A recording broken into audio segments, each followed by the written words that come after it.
Hello YouTube, this is TheStabbyBrit, and I just wanted to start this video by saying thank you for the wonderful reception my Twigglypuff video has received.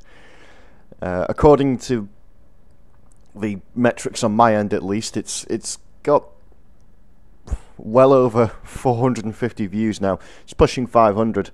Definitely the most popular video I've ever made. It does sometimes feel like this channel is basically just me shouting at myself.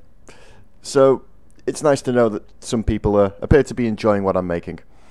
And to appease Unnamed Guy 21, who says that there should be more stabbing in the TheStabbyBrit channel, I'm going to be using this ship for this video, which is an interceptor which has a plasma sword on the front of it. Because why not?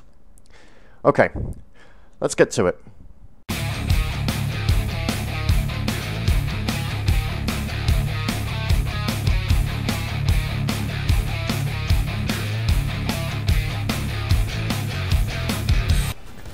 So, this video is a little bit of a rant again. Yes, I know. Another Star Conflict rant, who would have thought it? This is a rant directed at the state of Star Conflict, but I think it's applicable to free-to-play games of all shapes and sizes. It's a problem I have with the state of free-to-play, and also the relationship between the people who make free-to-play games and the people who play them. Now, in the case of Star Conflict, I've made several threads on the official forums lately, and in the past. My recent ones are bringing up my issues with the monetization system, which I've ranted about here before, and the lack of teams and teamwork, which I think is ridiculous, and again I've listed all that on the forums as to why. But the issue I have is, if you frequent the forums as often as I do, you will probably have seen what the devs think on these issues, and they have been less than flattering. I mean, take the issue of teams. I've seen devs basically posting to say, well, the only people who want teams back in PvP are veterans who want to farm new players. And that is ridiculous, and that's basically slandering the community and saying that nobody wants to play a team game as a team. Nobody actually wants to play with friends. That's just an excuse you've made up to ruin other people's gaming experience. Can you imagine, say, the creators of Battlefield making that argument that people aren't allowed to form squads in Battlefield because the only people who want to form squads in Battlefield are just doing it to ruin other people's fun? Or, I don't know, fucking Team Fortress, or any other team-based game. Can you actually imagine that argument being made? No, you can't, because it's ridiculous. Are there people who do that? Yes, absolutely. But that doesn't mean everybody does it. And I, for one, really do resent the the fact that the community is slandered in this way by the devs. Because if nothing else, it breeds animosity. It sends a message that we are not respected by the people who make this game. And in return, we are not going to respect them. And that is going to lead to all sorts of problems. And we have seen similar problems from the dev team when we bring up issues of monetization and resource acquisition. You know, the excuse that comes out is that we just want everything for free. You know, you're complaining that the drop rate is too low because you want everything for free. You're complaining that this is too expensive because you want it for free.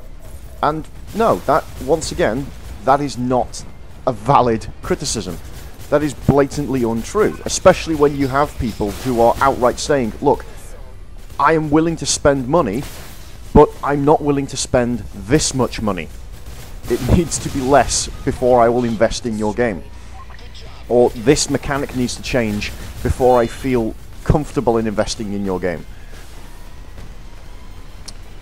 So, what I would really like to see is an end to this animosity toward the community. And it has to come from the devs first, because the devs are the ones who started it. They are the ones who make changes, who have the power to make change, and they make changes the community doesn't like. And the only thing the community can do is complain. So when you then attack your community for complaining about a change they don't like, well, you're just creating a spiral that's never going to get any better. It's up to the devs to take the first step and say, okay, we accept, we listen to your feedback, we admit we were wrong in this, we will make steps to change it. I admit, this isn't all on the dev team. And one example of where things maybe need to change from a player perspective is that I think players have the wrong attitude towards a free-to-play game. I mean, look at me. I now have over 400 hours clocked on Star Conflict. Most of it on this account I'm playing now, but about 10 hours on TheStabbyBrit. And so yeah, 400 hours. I think it's absolutely ridiculous, the idea that someone can invest that amount of time into a game and not pay for it. And I've bought all the main DLCs, the 3 original ones and the 3 initial pirate ones. Now I bought some of those at a discount, but I've invested money into the game. Now, I actually personally think, given the amount of time I've played, that I probably should invest a bit more into the game, and I would like to do so. But because I object to the monetization system used, I think that it's anti-player, and I think it's basically theft, I will not put more money into this game. Once again, it's about give and take. You know, neither side can have it all their own way. Players are unreasonable if they are expecting to be able to play a game for long periods of time for free. Especially a game like this, which isn't supported by advertising and is supported by in-game microtransactions. But at the same time, it's up to the devs to make sure that the players have something they can spend money on that is reasonably priced, gives a good return of investment, and is ethically sold. So, for me, that means getting rid of the random number generation in the loot crates. That is not acceptable. As I've stated in the forums, my thing would be, well, okay, we have these new premium ships which need tokens. You need 600 tokens for the rank 13. Okay, well, we will sell you tokens for 30 gold standards each, or if you buy bulk packs of 100, it works out at however much each, and you can buy the whole ship for 15,000 gold standards, which is about £35 last time I checked. Or you can grind for it, and again, the drop rate should be something reasonable, so say 5 parts a day for your first, if over 5 or 6 games, and then just tapers away to something much less, so that you can reliably get it, get those parts, 5 parts a day in about an hour and a half, and if you want to just grind for it, 120 days. You do that, that's reasonable, especially that if then you can pick and choose. You can grind for some of it and just buy the rest. That's fine. That is a good system, and I would support that system financially. I mean, the day that gets implemented is the day I add 2 new premium ships to my roster. But at the same time, I think it would be reasonable to have something just to remind players that free-to-play isn't free. And something that sprang to my mind is, say, when you've put about 10 hours into this game, which I think is more than enough time to get a feel as to whether or not you're going to enjoy it, as my video series shows, just a message coming up, saying something like, Dear Pilot, we're pleased to see that you are enjoying this game, and we hope that you enjoy it for many years to come. While this is a free-to-play game, and we strive to keep it free-to-play for everyone, we are only able to do so with the support of players like you. Please consider going to our online store and making a purchase. Any purchase, however small, helps us to continue to support, maintain, and improve the game, which, so on and so forth. I don't know. I don't know how to wrap that up. But that's just off the top of my head. And then obviously you can have a link which takes them to the store. And I don't know, maybe you can even just give them a custom skin. If you make a purchase of gold standards, any amount of gold standards, you get a custom skin to say, thank you very much for supporting our game. And that seems reasonable to me. I mean,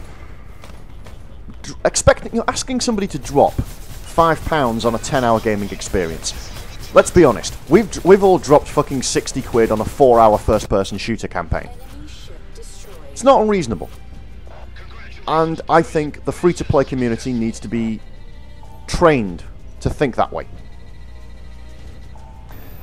So what's the TLDR about all this? What's the key issue? Well, the key issue is that in any game, its dedicated community is an asset.